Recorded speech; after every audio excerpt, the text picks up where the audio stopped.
गुजरात के वडोदरा की पारुल अस्पताल में महिला मरीज की मौत के बाद परिजनों ने अस्पताल प्रबंधन पर गंभीर आरोप लगाए हैं। लीवर की बीमारी से परेशान बबीता पवार नामक महिला का वडोदरा के वाघोड़िया रोड पर स्थित पारुल हॉस्पिटल में इलाज चल रहा था। कई तरह की बीमारियों से पीड़ित महिला की कई दिनों के इलाज के बाद मौत हो गई, जिसके बाद महिला के परिजनों ने अस्पताल प्रबंधन पर लापरवाही का आरोप लगाया है। इस मामले परिजनों ने वाघोड़िया पुलिस स्टेशन में मामला दर्ज कराकर जांच की मांग भी की है। મારા બેન બબીતા રામચંદ્ર પવાર પેશન્ટ જ્યારે જીવતા હતા ત્યારે હું જ્યારે જોવા જતી હતી એમને ત્યારે મને કહેતા હતા કે મને આ હોસ્પિટલ થી એસએજી માં નાખ કે આ હોસ્પિટલ સારું નથી। જ્યારે બી કઈ મને ઇન્જેક્શન કઈ આપે છે એકદમ જીવ ગભરાવે છે અને મને ગભરામણ થાય છે કે મેં એકદમ ઢીલી જસ થઈ જાઉં છું। ઘડીએ ઘડીએ મને વારંવાર એવું કહેતા હતા કે ભાઈ આ હોસ્પિટલ સારું નથી, અહીંથી લઈ જા। તો અમે કીધું ભાઈ ડોક્ટર તો કોઈનું બુરું ના કરે એટલે અમે ત્યાં રાખ્યું અને પછી એમની મૃત્યુ થઈ ગઈ ત્યારે અમે એમને ઘરે લઈ ગયા। તો ઘરે જઈને જોયું તો એમની જાંઘમાં ટાંકા ને એવું છે એટલે અમને ડાઉટ થયું તો અમારે જાંચ કરવાની। વાઘોડિયા રોડ પર પારોલ હોસ્પિટલ છે ત્યાં દાખલ હતા। અમને લઈ જવાનું હતું એસએસસી હોસ્પિટલમાં કે ભાઈ ત્યાં એને સારું થશે એવું કરીને અને અમે રજા બી માંગી। ડોક્ટરને કીધું કે ભાઈ મારા બેનને એસએસસી હોસ્પિટલમાં લઈ જવાનું છે તો એમને હા બી કીધું પણ તબિયત એ દિવસથી જ વધારે તબિયત બગડી ગઈ એમની। इस मामले पारुल अस्पताल की चीफ मेडिकल एडमिन डॉक्टर कृपा ने टेलीफोनिक बातचीत में अस्पताल द्वारा किसी भी तरह की लापरवाही बरते जाने से इनकार कर दिया।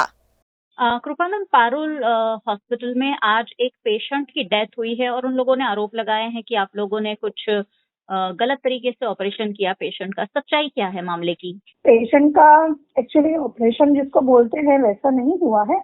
मैं आपको डिटेल देती हूँ जी। पेशेंट 15 तारीख को मई महीने में दोपहर को एडमिट हुआ था एंड उसको ब्लीडिंग की तकलीफ थी, जैसे मुंह से ब्लीडिंग होती है ना वैसे, और उसमें जो एसोफेगस में वराइसिस हो जाते हैं तो बाद में वो बैंड किया था। इट वाज द प्रोसीजर, उसको सर्जरी नहीं बोलते। एंड पेशेंट को सीएलडी था, क्रॉनिक हेपेटाइटिस डिसीज, यानी उसके जो लीवर था वो भी पहले से खराब था एंड इसकी वजह से उसको आईसीयू में एडमिट करना पड़ा। पेशेंट एडमिट था तो उसका बीपी भी काफी लो था एंड उसको बीपी नॉर्मल रखने के लिए भी हमको इंजेक्शन वगैरह देने पड़े थे।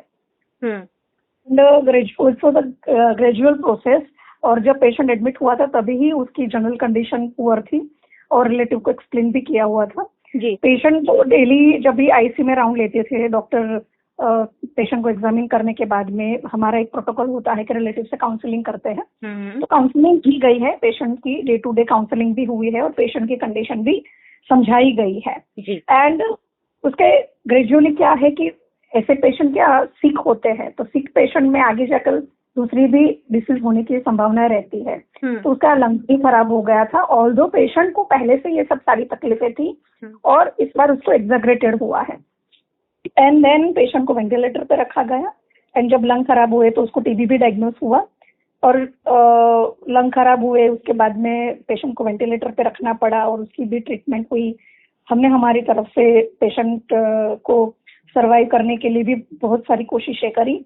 उस टाइम पे भी रिलेटिव को समझाया गया है एंड जितने भी जब पेशेंट को समझाते हैं कि पेशेंट की कंडीशन ऐसी है, पेशेंट बच नहीं सकता है, ऐसी सब काउंसलिंग हम करते हैं तो पेशेंट का रिलेटिव जो भी अवेलेबल होते हैं ना उसकी हम सिग्नेचर देते हैं। तो हमारे पास में सारे डॉक्यूमेंट्स अवेलेबल है और इस तरीके से पेशेंट की ग्रेजुअली जो भी डिसीज में डिटोरिएशन हुआ है, सडन डेथ नहीं हुई है पेशेंट की। एंड 8 तारीख को पेशेंट फिर सुबह में एक्सपायर हुआ, कल सुबह एक्सपायर हुआ है। तो हमारे पास में सारे डॉक्यूमेंट्स मौजूद है और हमने फिर पेशेंट का रिलेटिव को ऐसा था कि हमारी तरफ से कुछ गड़बड़ी हुई है तो we have wrote the MLC and हमने पुलिस स्टेशन में भी इन्फॉर्म किया एंड पोस्टमार्टम के लिए भी जो पैथोलॉजिकल पोस्टमार्टम होता है उसके लिए भी हमने परमिशन दे दी है। अब पोस्टमार्टम में पता चल जाएगा उनको, क्योंकि वहां से तो एकदम करेक्ट रिपोर्ट नहीं आएगा ना। जी मैम, जो पेशेंट है उनके रिश्तेदार हैं वो ये आरोप लगा रहे हैं कि थाई पे कोई तरीके के स्टिचेस थे, वो किस चीज के स्टिचेस थे? थाइज पे? हाँ, उन्होंने कहा कि जांग पे कोई स्टिचेस हमने देखे जब उनकी डेड बॉडी घर ले गए और वो निलाने धुलाने का काम कर रहे थे उस वक्त उन्होंने उनकी जांग पर स्टिचेस देखे हैं। तो वो उनका कहना है कि ये क्या हुआ है? जब लाइन डालते हैं पेशेंट जब इतना सीरियस होता है ना तो उसको लाइन सब डालनी पड़ती है। वो लाइन इंजेक्शन के लिए होते हैं, फ्लूइड्स के लिए होती है। तो वो भी हाथ में डालते हैं ना लाइन, वो इनफ नहीं होती है जब पेशेंट वेंटिलेटर पे होता है, क्रिटिकली इल होता है। तो उस टाइम पे ऐसी लाइन डालते हैं तो उसको सिक्योर करने के लिए स्टिचेस लिए जाते हैं, नथिंग एल्स। ओके। जो पेशेंट है उनके रिश्तेदार है वो ये भी कह रहे थे कि कहीं किडनी निकालने की कोशिश तो नहीं की गई है, क्या कहेंगे? तो वो तो पोस्टमार्टम में पता चल जाएगा ना सारे ऑर्गन है कि नहीं। ठीक है मैम, मतलब आपकी ओर से कोई नेग्लिजेंस नहीं हुआ है, आप ये कह रहे हैं? नहीं, हमने तो सामने से पोस्टमार्टम का बोला, आप करवा लीजिए पोस्टमार्टम, आपको पता चल जाएगा कि पेशेंट को क्या तकलीफ थी। ठीक है मैम, VNM से बातचीत के लिए धन्यवाद, थैंक यू।